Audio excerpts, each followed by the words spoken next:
আসসালামু আলাইকুম। দেখুন, আমি দেয়ালের কাছ থেকে তিনটা ছোট ছোট বাচ্চা বাচ্চা গাছ নিয়েছিলাম। তিনটা গাছকে আমি বাটিতে রোপণ করার পর আপনার তিনটা গাছকে সুন্দর মতো সুতা দিয়ে এই জায়গাটায় আপনাদেরকে দেখাচ্ছি একটু জুম করে।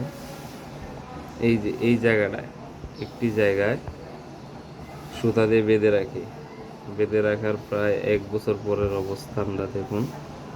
মাশাল্লাহ, সুন্দর মতো এখানে তিনটা গাছ একসাথে জোড়া লাগছে। মাশাল্লাহ, খুব ভালোই লাগে গাছটা।